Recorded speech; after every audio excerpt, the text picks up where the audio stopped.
Welcome to LOA Today. I'm Walt Deason. With me today is longtime listener, poet laureate, and Taya Master, Anne-Marie Young. This is your Daily Dose of Happy. We are so happy you decided to join us today. Anne-Marie, this is going to sound very familiar today because we talk about comfort zone, and I like to call it the familiar zone, and we've got an expert to talk about the comfort zone that's not comfortable. So, I mean, right, This is all very familiar, right? The uncomfortable zone. Together with the dose of happiness, let's make it. I like it, yeah. So, first of all, we're welcoming Dr. Axa Yox to join us today. And Axa, we're glad that you joined us. We're really glad that you're here. I'm especially interested and intrigued by the title of your book, which for listeners who are listening to the audio only, which is about 98% of the audience, the book is called Stop Calling It Comfort Zone, Be Uncomfortable to Be Comfortable. That has an interesting little twist in it as well, so we'll talk about that. But the first thing we want to do, Axa, is we want to know about you. And you mentioned in your bio that you've been through your own uncomfortable times yourself. Tell us a story, because we like stories.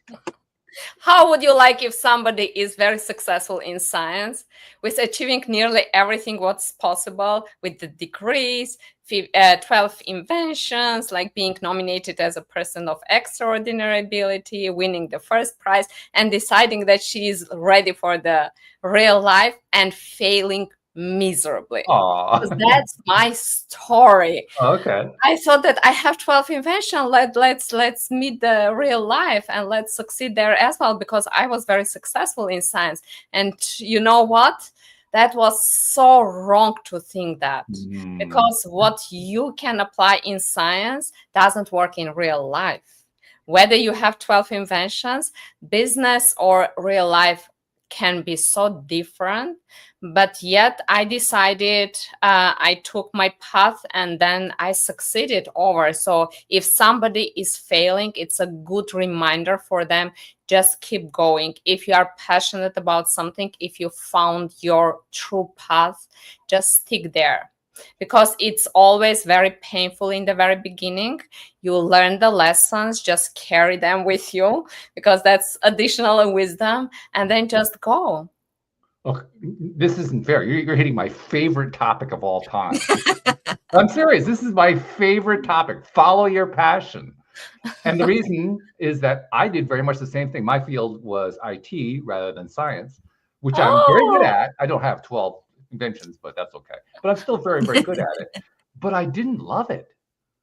I didn't love it at all. I still do it because it has some advantages to me, but I don't earn my income from it anymore. And it's something that I do when it serves me. But in terms of following it, there was no passion there at all. Only the numbers, right? Well, not even that. That was the worst part. The numbers were okay. They weren't all that great. So I was following something because I was supposedly good at it, not getting compensated well for it, and not enjoying it. Like, this doesn't add up. And it didn't. It ended up in a crash. So, it's so different when you find what you love. Yes. And you just follow that. Even if you fail, you consider, okay, that's a good lesson. I learned. Thank you. Actually, I think it gets to the point where you don't even, I don't know, I'll speak for myself. I don't even think of it as failure anymore.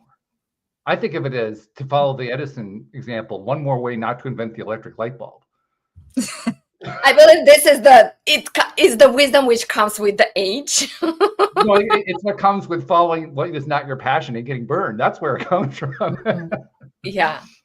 But yeah, everything comes with the experience. Whether you consider as a failure, it's fine, because many people struggle to consider something as a failure and they stop, they quit. Yeah. No, it's fine. Fail. It's fine. It's the lesson. We also fail.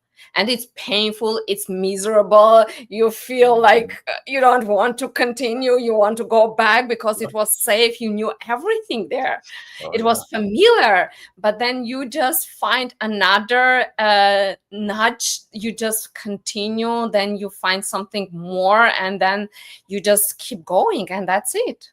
Now, I've got to tell you guys, literally just before we started doing the show today, I was working on, ready for this, a programming project. And I hate programming. But I have found a way to do it that I can actually tolerate and somewhat enjoy, because I love the marvels of artificial intelligence. So I'll tell artificial intelligence, write this code for me, and it will write it. And I'll say, okay, you screw this up, fix this, and and we just keep going through it. So I'm not writing any of the code. You would be amazed how often I fight with ChatGPT, because whenever I ask the scientific question, I need sometimes the answer kind of to put all together. Right. I just go, isn't it this way? And ChatGPT is like, yeah, you are absolutely right. And I'm like, AI is the ultimate yes man. It will agree with everything that you say. no, but sometimes it really screws up the information. Oh, yeah. And because I know, I'm like, no, that's not. I know exactly what you mean. It's frustrating when that happens. Behind the. Whoops, we got ourselves a connection issue. I think ChatGPT didn't like that. Yeah, that's right. We'll blame the AI. That's fair. Why not? Let's remind them that they still depend on technology.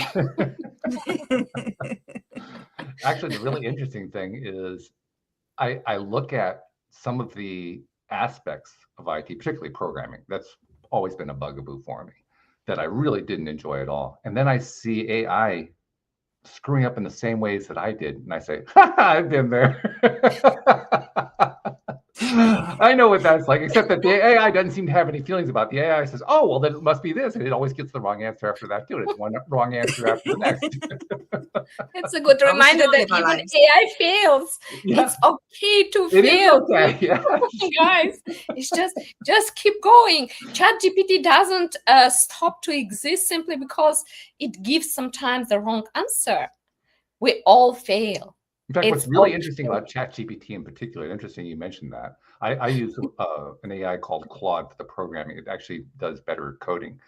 ChatGPT, if it gives you an answer that's wrong and you challenge the answer, and you challenge it on a basis that is more subtle than it's prepared to answer, it will give you the same answer back.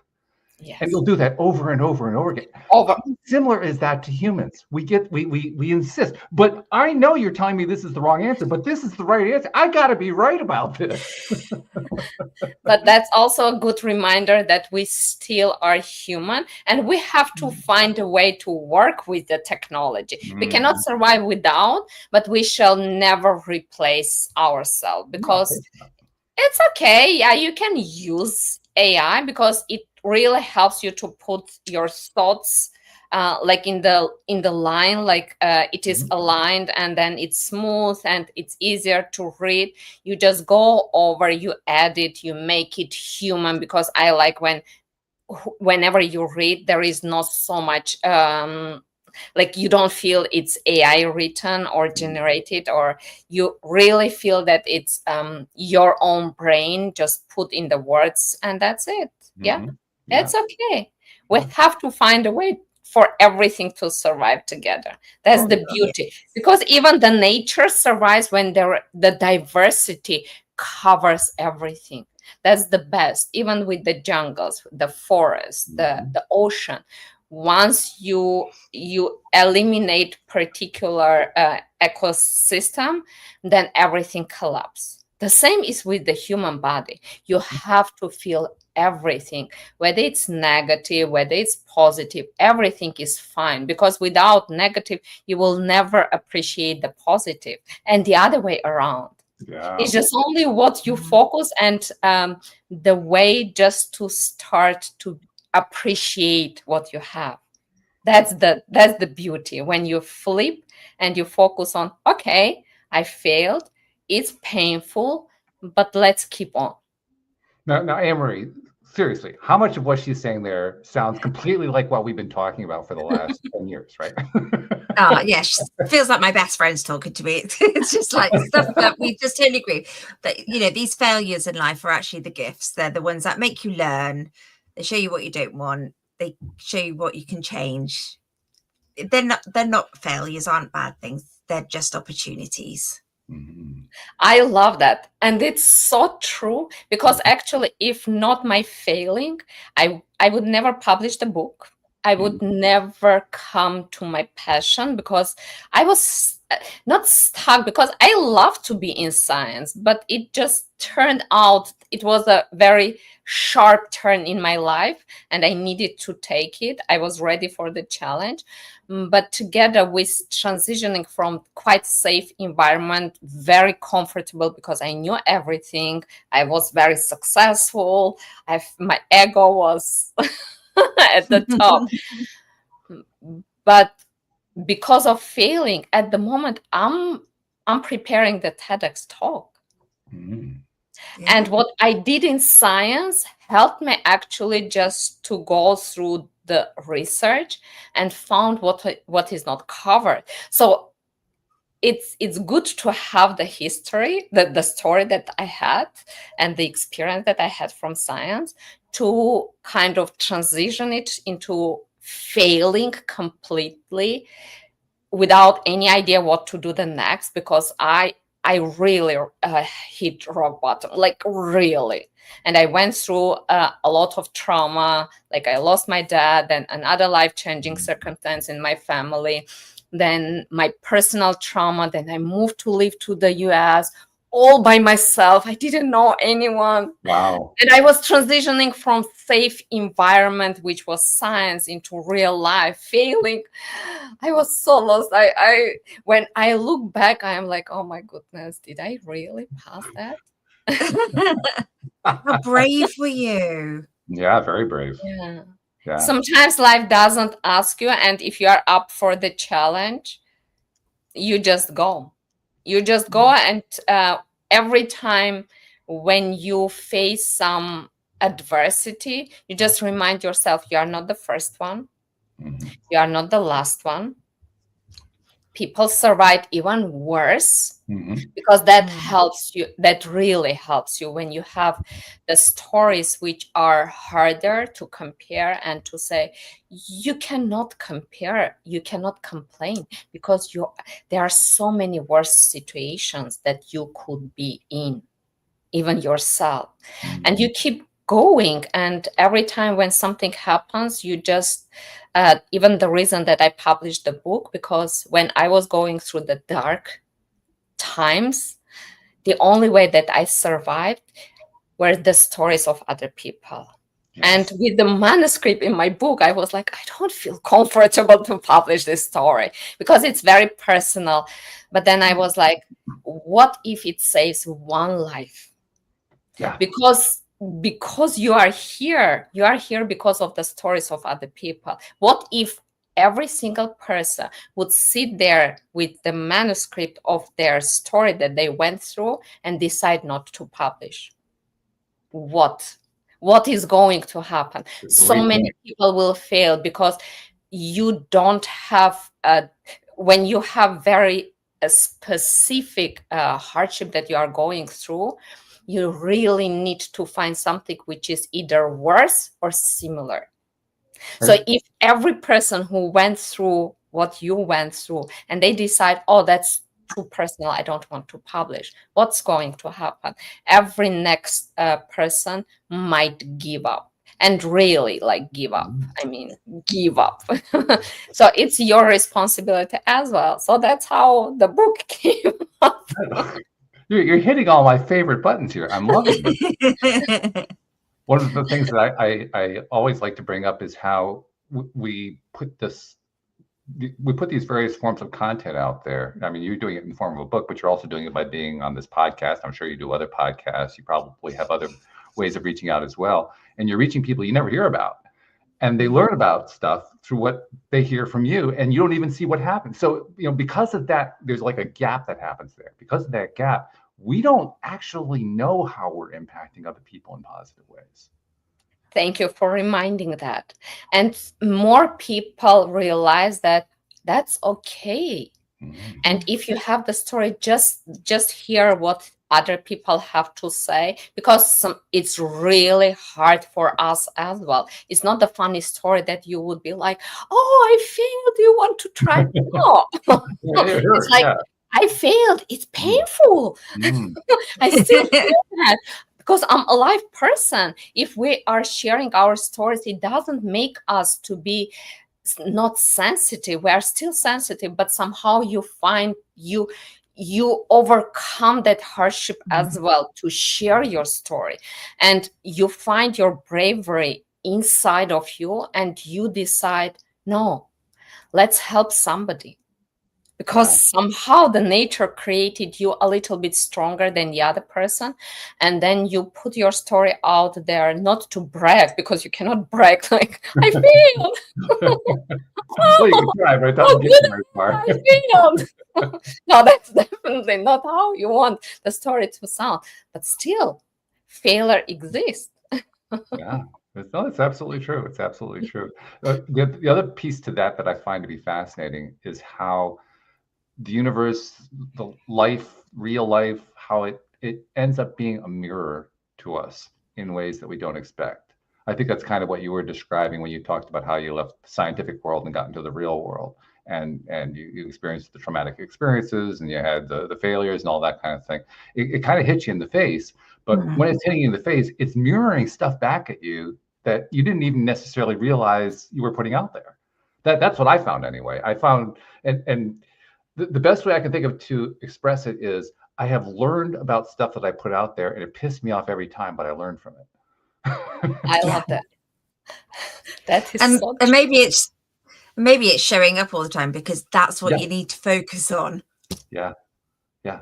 Well, the timing's always perfect, isn't it? It always is, every time. Yeah, and it's always when I least want to hear it, by the way. We fail with something every single day. So once you keep reminding yourself, you're like, okay. Just pull yourself together and continue. Life is unfair. Accept that. I think one of the hardest but the best lessons to learn, and faster you start, easier for you in life. Life is unfair. Accept that. We cannot do anything, but somehow, together with being unfair, there are so many things which you have the unfair advantage in. So you cannot say that life is all the time unfair, because life gave you something which didn't give the other person. So we have the unfair advantage as well. So if we want to be fair, we have to be fair to everyone, which is impossible. So life will take many things from us as well, because the nature gave us, right? Yeah. I think what ends up happening is we end up revising what we originally thought fair meant. Fair starts to change over time. Yeah. You know, what wasn't fair before, now it's like, oh, well, yeah, I guess now that I look at it that way, kind of is fair. I still don't like it necessarily, but I have to admit, it's got a fairness to it. Now, we perfectly take when something is unfair in our favor. So we are fine. No, that's fair. No, that part's easy. Yeah, right. Yes, because it's in our favor. But when something is not in our favor, we're like, that's right. it's so unfair. It's so unjust. Seriously. Yeah. Now it's not your turn. It's just only not your turn. Just take that. Every time cannot be your turn. That's a good way of saying it. I like that. Yeah. And also, I think it's a question of, it goes back to the appreciation piece that you mentioned before, finding the appreciation in everything. That, to me, it was one of the hardest things to learn, how to appreciate that which I didn't find fair. Yeah. But if I can do that, to the degree I can do that, boy, that becomes really powerful after a while. For me, the most powerful. Go ahead. No. I was literally going to say, you just decide which way you want to let it have control. Either it takes control of you, or you take control of it. For me, the best thing about the appreciation was when I realized, because normally how you appreciate, when you start to remember the good things that happen in your life. And one day it hit me that they didn't happen accidentally. I created everything for that. So if I could before, what stops me now? And that wake up call, it was like, oh, wow. Because sometimes when you are going through the hard times, you feel so powerless. And we all go through that. And it's a good reminder because many people teach us like the way out of the hardship is to start to appreciate. But for me, that was the moment when I was like, oh, wow. Okay. I was the reason those moments happen. What stops me now? Simply because I didn't have that mindset. I stuck in that period of the hardship and I couldn't move on. And I was like, no, it's your choice. It's hard. That's fabulous. I love that. But there is still, you still have so many things that happened before and you can continue. It's a level of responsibility that most of us don't like very much. But boy, if we can find a way to accept it. Wow. And to accept that you are behind your own that's the part that's hard to accept. But if we can do that, if we can find some way to accept that, that's life-changing. Right there. And it's so beautiful when you shift that, when you have that shift in your mindset. It's completely, you start to see the world, even the tiny things. Being doing the science with nature, I always love the nature. So appreciating the colors, the shapes, even the smell of the nature and the sounds that comes from nature. I had that since I was a child. But once you combine that with even the unfair things which are happening in the life, because I always, when something happens, I always remind myself, there are so many things you have unfair advantage. How you can say that this is unfair to you if you have the unfair advantage in other things? So if you want everything to be fair, you have to give up so many things. Are you ready? And you are like, no, that's mine. That's my unfair advantage. So how we can expect everything to be fair? And once that flip happens, you see even failure as a lesson. Learn it, repeat it. If there is a need, just stop for some time, learn what needs to be changed. Because if you keep repeating the same mistake, you will have the same result, right? Einstein was a genius to say that. So consistency, I like when people say, oh, consistency is the key. No.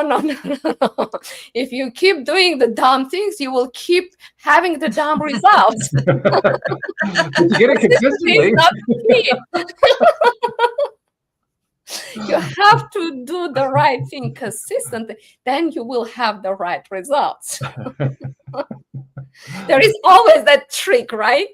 I believe the AA people have the correct term to describe that. Repeating the same behavior over and over again while expecting a different result is known as insanity. Yes, yeah, it's another way to say what Einstein said, that doing the same things and expecting different results is insane. Yeah, it really is. It is. What can we do? And how often do we do it? That's the part that really amazes every single day. It's crazy. In a different way, right? Oh, we eat the sugar and we expect, no, why my sugar is high? Well, it's okay today. I just won't do it tomorrow. I'll do it tomorrow, yes. Which, by the way, is not promised, right? That's right. Very true. Oh, my goodness. It's a good reminder. Enjoy what you have at this moment. Even if it is hardship, it teaches you something. It will teach you to appreciate what you have. Always remember, that's how I keep the positivity. You have unfair advantage in different fields. And as long as you are not ready to give up on them, you cannot complain that you are not in favor in the other aspect. So there cannot be balance for everything. You just have to come to have the balance at that moment. So that's the secret for the happy life, to have the balance at that moment, not before, not after, because you cannot balance. It's impossible. Things are happening. And at that moment, when you find that balance, okay, this is negative, this is positive, negative happened, and then I have to balance this part. And then positive is lowering, the negative is like it's overwhelming. It's okay.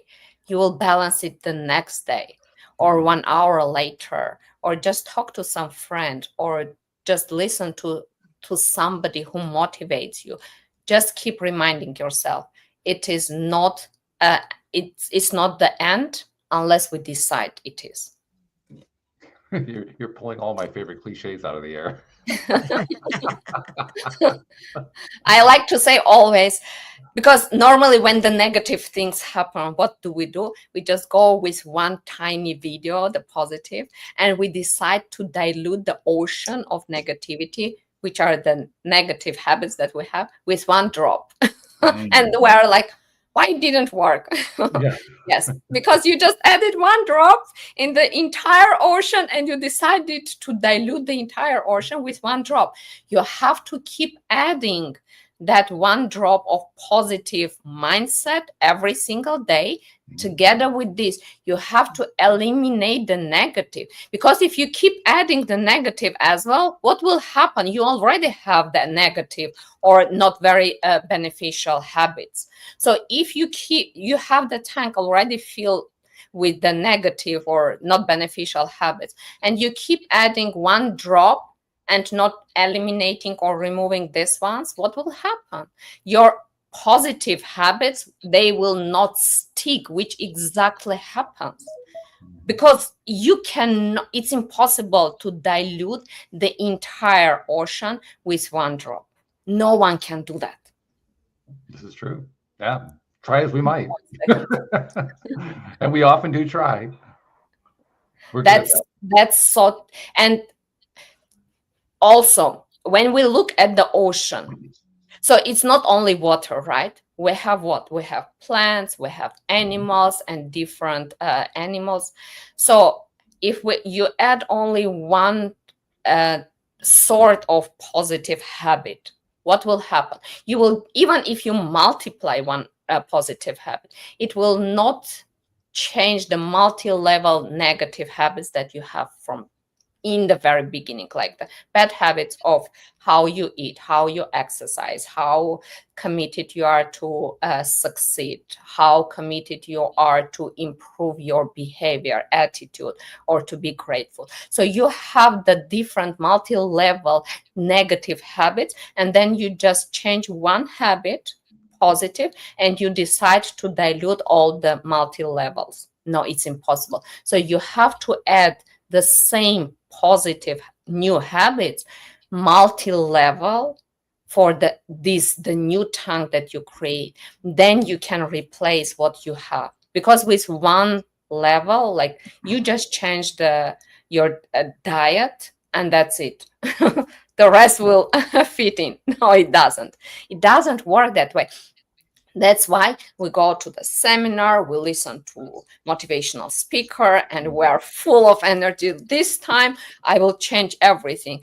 And we start high with the high energy, and then we slide right back in our comfort zone. Why?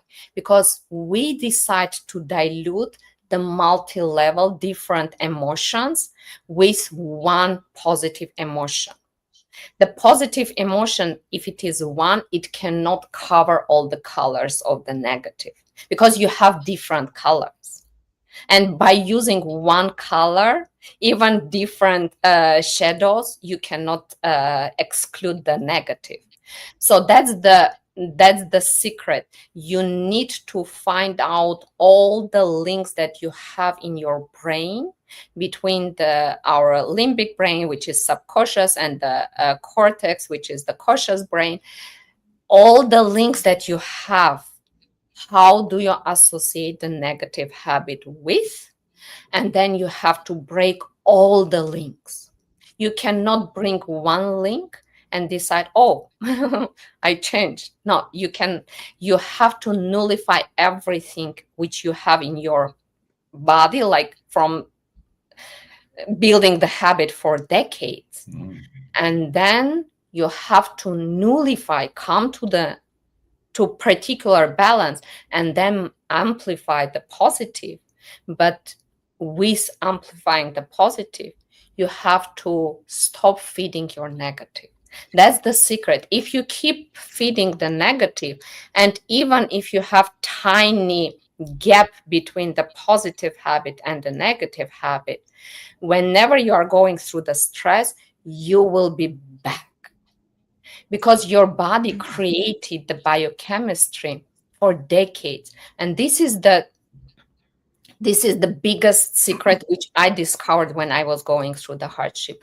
Whenever there is a negative emotion, we always think that I will think about the positive and it will replace. No. What's the difference? Because the negative emotion triggers the biochemistry. It exists in your body. You just thinking positively. You just, it's kind of, the balance goes towards the positive. But the negative exists. So you have to multiply the positive so much that it will dilute your negative. You cannot stop the negative emotion because it was created for decades.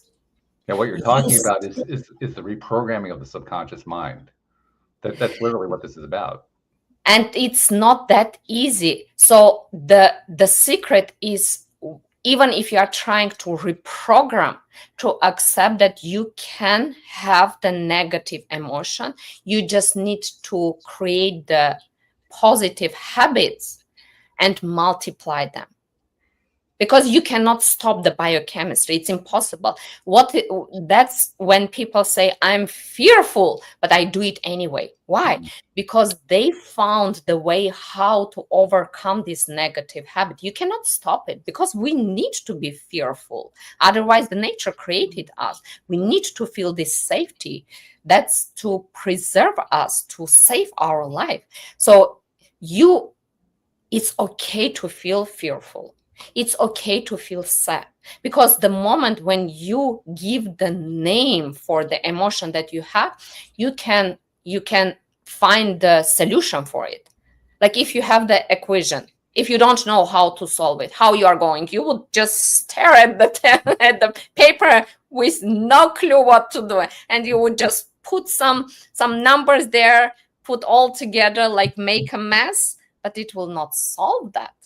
But once you know, okay, if I have 1, if I have 2, if I have 3, this is how I'm going to solve the problem. And of course, the thing that makes solving the problem so difficult is, like you said, there are many different pieces of it that have to be addressed, and I can't address them all at once. That for me was one of the toughest things to face up to, that I can't fix them all at once. So that's when I had to start doing it one at a time, one little step here, one little step there, and recognize that little step by itself wasn't going to get the job done, but it was going to take me to the next step, and to the next step, and to the next step, and to the next step. And it was the succession of steps over time that was finally going to get me to the point where I could cover all those myriad levels that had to be covered, because I couldn't do them all at once. It was too much. And I like that analogy. Why? Because when you walk forward, your following foot has to follow, either to come to the same, like even, or it has to go forward. Yeah. So that's the secret. You cannot walk 1 foot forward, 1 foot back. And you can't take 1 step forward and say, okay, I'm done. You cannot go 1 foot forward, like 1 step forward, 1 step back. It's impossible. You don't move. That's why you are stuck, because we think, okay, that's one positive emotion, I'm fine. I broke my patterns and I can continue. No, that's exactly what you do. 1 forward, 1 back, and then you are stuck because you need to balance. So either you do 1 step forward and then you come with the next step again and you balance, or if you are going faster, then you just continue with the next step. That's the easiest, when you balance and then you just continue forward with the next step. It depends on every person's personality. Either you just move forward, or you just step forward, balance, step forward, balance, step forward, balance. Find your balance. What works for you? Now, I'm curious, when you're doing this for yourself, how often do you reward yourself for progress? Do you do it with every step? Do you do it every 20 steps? Do you do it when you hit certain milestones? I mean, because at some point along the line, you have to do the appreciation piece. Otherwise, you're not going to get anywhere. I keep reminding myself that I did that, and I don't like the idea of the rewarding. Why? Because whatever habit you create, then you have to break the habit. So even if something is beneficial at that moment, at certain point it can convert, because if you don't reward yourself, you can stuck in that moment and decide, oh, I didn't reward myself for this, I didn't reward myself for this. So it so much depends on your personality. If you want, reward yourself, that's fine. That's not my type. That's why I don't reward myself. I just, if there is an option, I would go for new, like to learn something new. That's the reward for me, because I'm still new in, and I like the challenge. So if I have the option to learn something easier, then I would go for the easier, or to repeat what I learned. And podcasting is the reward for me, actually, because we go through the same, not the same, but still changing the way that you present the story, but still it's the rewarding, because this is the episode where you share what you achieved. Yeah, this is for me I didn't think that through. And it's a good thing. Yeah, I didn't think. And I also found that the podcast, and this is the reason why I continue to do it to this day. I mean, I pretty much solved the law of attraction thing years ago, but I wanted to keep going because I was enjoying the podcast so much. I was enjoying doing it so much. It was giving me energy. It was keeping me excited, keeping me enthralled and going forward. And exactly for the reason you just described, because that's kind of like the celebratory moment every time you're talking about stuff like this. Yeah. I like that. I never thought that. Oh, podcast is my reward. I didn't either. When I started this, I literally started it because I was struggling so badly. I couldn't afford any help, so I figured I'd start a podcast and get help for free. That was literally the mindset that was going on at that time, and it worked. And I ended up getting the help that I needed. The part that I didn't expect was how much I was going to enjoy doing the podcast. It was fun.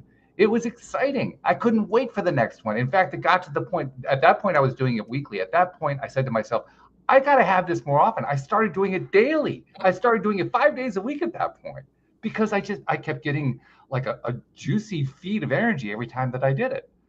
So the thing that I had used in order to solve a problem actually became a reward system.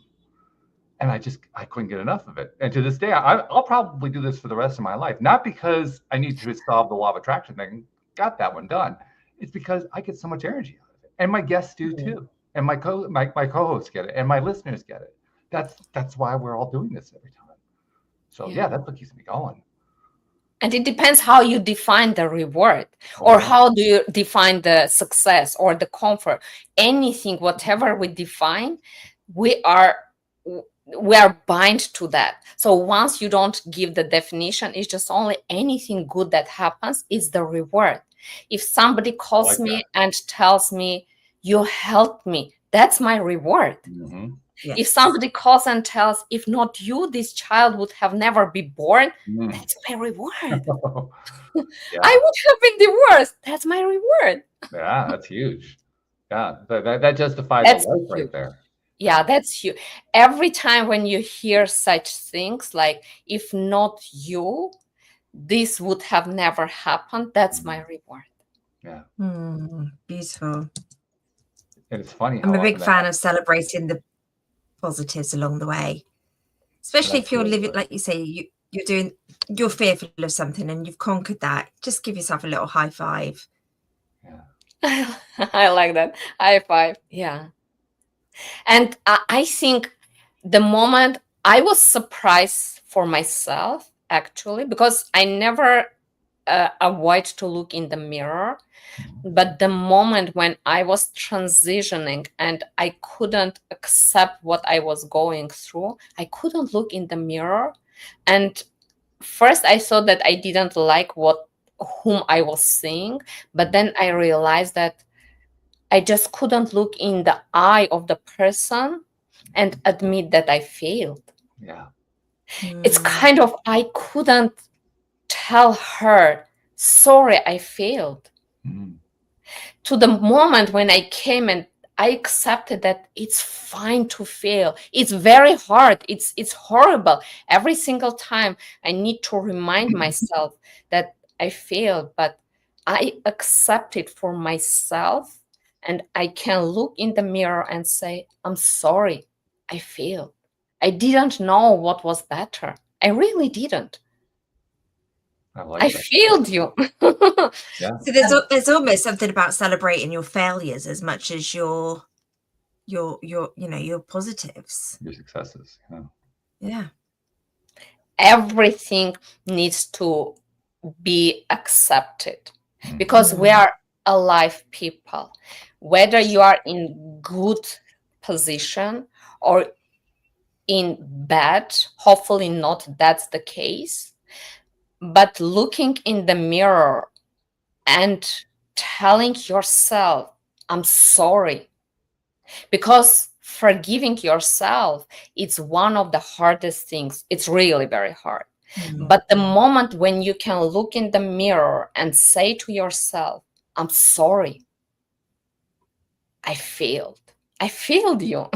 When you talk to as the person and you listen to what you say and you apologize to yourself, then you find the peace with yourself. But once you have it in your mind, you kind of keep arguing. So sometimes you just need to step out of your vision, how you see, and say the words. Because when you hear the words, the same like when you prepare the speech, right?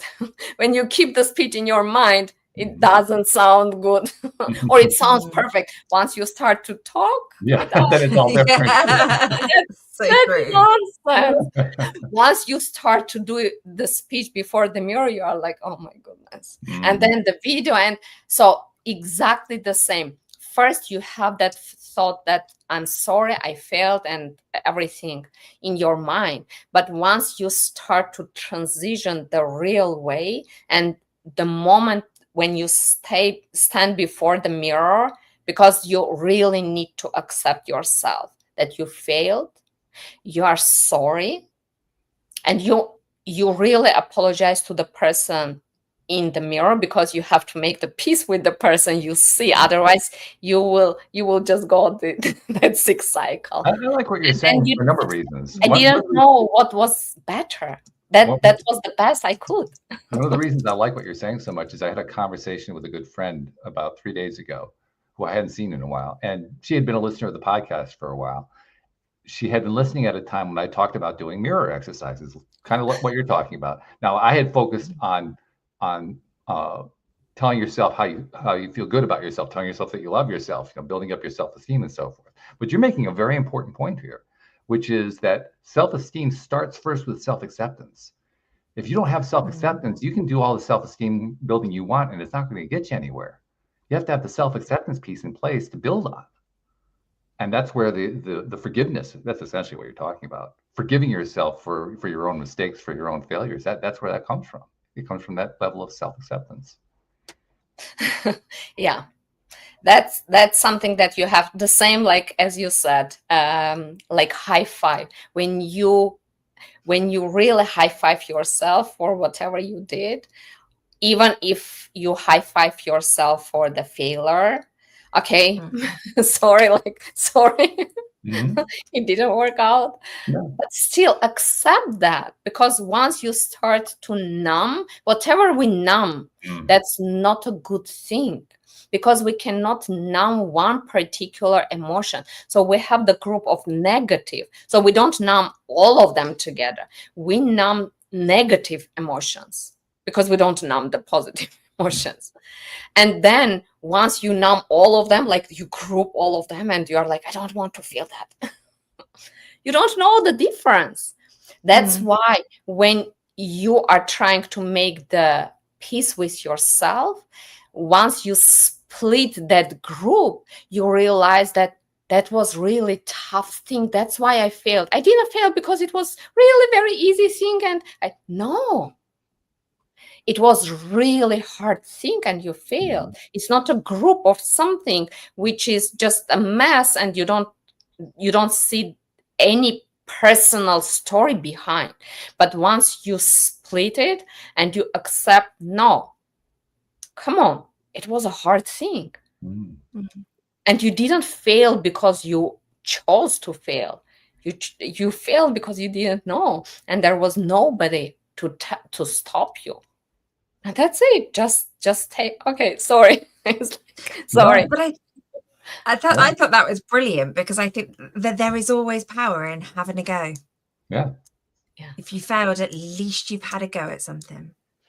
Better to reminds me regret of what something you have done than something you haven't. Yeah. It reminds me of what the original definition of the word sin is. Sin is usually treated, particularly in religious circles, as being this terrible thing, but the original word means to miss the mark. That's all it is. It's just miss the mark. So I mean, if you have a bow and arrow and you miss, what do? You pull out another arrow. I mean, and by the way, you set up the goal. So there was no goal from the very beginning. So in general, if to speak, you didn't miss anything. You missed your own goal. You missed your own goal. That's so all. you can sometimes you really need to adjust, because the life and the circumstance, they don't ask whether you love that or no. You have to adjust it. Otherwise you would stay stuck without any option to progress. You have to do that. And you just realize, okay, that was my goal. I missed on my own goal. That's very painful. Okay, sorry. But still, I can change the goal because that was set by me. This is true. Yeah. Well, it reminded me of something that I think he was actually a sharpshooter, if I remember correctly, was telling me about this. If you imagine yourself with a bow and arrow or a gun or anything, it doesn't matter what, and you have a target, and you go up 1 inch away from the target, and you pull the arrow or pull the trigger or whatever, you're going to hit the bullseye because you're that close. And then you step back 2 feet and you try again, and you hit the bullseye again. And you step back another foot and you hit the bullseye again. And then you keep stepping back until finally you miss the bullseye. And then you realize, I hit the bullseye all those times. I just got to figure out why it is I missed from that particular distance. And once I figure that part out, then I can figure out how far back I can get from my next goal. You set incremental goals instead of aiming for the hard one first and then saying, well, God, I'll never get there. I heard this one time and I loved it so much. The testing is the best thing once you start to fail. It's not about the failure. It's when you kind of create the boundaries for what you can, what you can't. And it's okay, because I can't do particular things. Why? Because I chose not to train myself to do this. And that's fine. So you set up the boundaries where is more or less your comfort zone, but in a bit different way. The comfort zone where you want to progress. So that's my comfort zone. That's my expertise, which I want to continue. There is still a lot of room that I need to learn and progress, but I don't want to become, let's say, soccer player. I don't want to become a basketball player. So that's my zone of comfort and expertise. Those are my boundaries, and I will become the expert in these fields. And then you decide how fast you want to come to particular a level of expertise, or you want to go above and beyond and add more. Maybe at a certain point after I turn 60 or 70, I will decide now I want to become a soccer player professionally. No, but I mean, even when you set up the goals, those are your goals. So now we know it. We have a much better idea of why you named your book the way you did, because the subtitle of your book was "Be Uncomfortable to Become Comfortable." And now we know why you're saying that. Because Do you know why? You're setting a new comfort zone is what you're doing there. because it's kind of insane. We call the zone where we are unhappy, unhealthy, and unfulfilled to be a comfort zone. So we unconsciously send the message to our brain that we are comfortable to be unhappy, unhealthy, and unfulfilled. So what are the chances that you would ever try to quit your comfort zone? You will sabotage, because your brain, your subconscious, where we live most of the time, 87, 90% of the time, we live in our subconscious. So your subconscious reads, you told me that's your comfort zone. Why you complain? And it will sabotage yourself, because you have the habits which you built for decades. Yes. And the moment when your conscious decides, wait, no, you have to flip, and you have to make the zone where you don't progress to be so uncomfortable that you will quit your comfort zone. Not that this is my comfort zone, I'm fine, I'm coming here to chill. No. You have to make that zone to be uncomfortable. And then you would be, I don't want to stay here. Because if you go to the party and you enjoy nothing there, what do? You quit. You leave. So if you go to the party where there is something comfortable, you would be like, okay, there is something I find nice. Let's chill here. That's exactly what we create in our brain when we associate the zone where we are unhappy with comfort zone.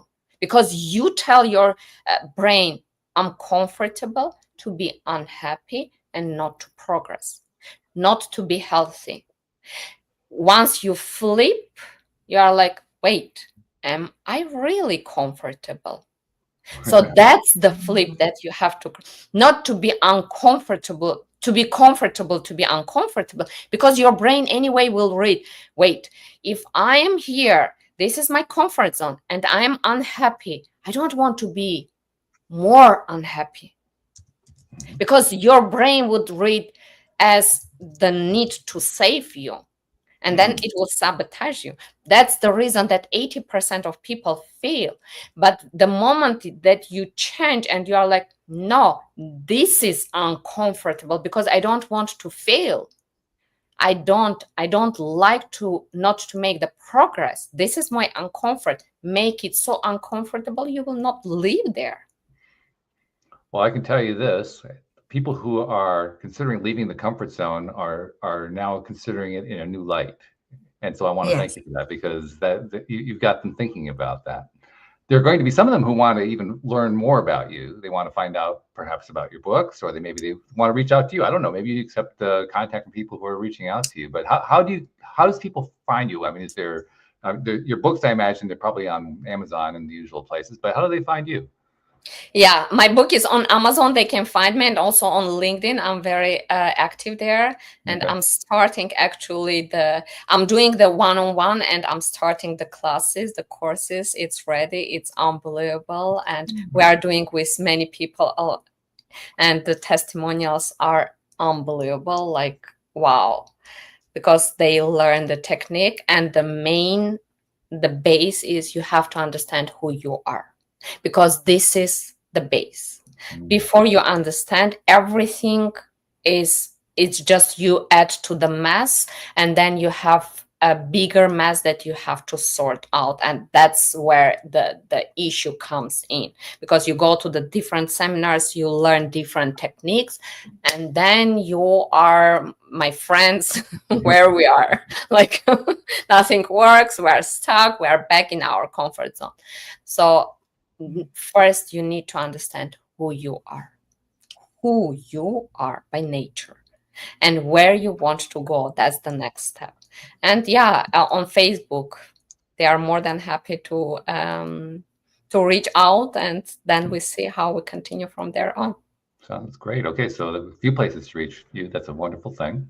One thing also I like to do with each of these conversations that we have is to ask my co-host to sum it together, because most of the time, most of the time I'm interacting with you. Anne-Marie jumps in sometimes, but a lot of the time she's listening. And when she's listening, she's picking stuff up and she's piecing it together. She's integrating it in ways that I don't even know about. And that probably is much more in alignment with what listeners are hearing than what I'm hearing. So that's the other reason I like to do it. So Anne-Marie, I mean, you're tying, I know I'm kind of giving you the setup here, but you've been tying this together in your own mind. Where's the tie together for you? I don't know if you've seen, I've been literally just typing little gems that I found. And I just think, I have a look at what I've written. I think the things that really stood out for me is apologizing to the person in the mirror. Because if we behave badly to others, we will apologize. We don't do that to ourselves. Yeah. And we're not perfect. We should forgive ourselves and, you know, cut ourselves some slack. And then I think the other just beautiful nugget of gold was you're comfortable being you're uncomfortable. I thought that was genius because, yeah, you want to stay here because it's safe, but actually it's not your comfort zone because you're not necessarily happy. So I thought that was really good. All right. Thanks. I'm happy that it helped. Definitely. Yeah, it was good food for thought. And she's very wise, by the way. She is. I learned the best lessons while I just kept silent and I was listening. Yeah, that's the best way. Yeah, I quite often get lost. I forget that I forget that I'm a co-host. Sometimes I still think I'm a listener and I'm just sat there listening, and then I better see. And by the way, that's why she's so qualified. She was a listener for a long time before she became a co-host, which is one of the reasons I value her so much, because she has that perspective and she brings it to the show, and it's wonderful. Yeah, she's unbelievable. Look at her eyes. Oh yeah. Yeah, no doubt about it. Thank you. And then the final thing I like to do with each episode is I like to recognize kind of what we were talking about before. We talked about how it's important that we take steps to do things we would not normally want to do, put out information we would not normally put out, because we don't know who we're helping in the process. Yeah. And kind of like what we talked about before, I recognized a while ago that we don't get credit for that very often. And I like to give credit for it. So I'm going to give you some credit. So Dr. Axa Yox, on behalf of those people you've never met, never seen, never will meet, never will see, who've been helped in ways you didn't even know about, on their behalf, thank you very much for what you've been doing. Thanks for hosting. Making a difference in this world. It was blast. It's really something to enjoy.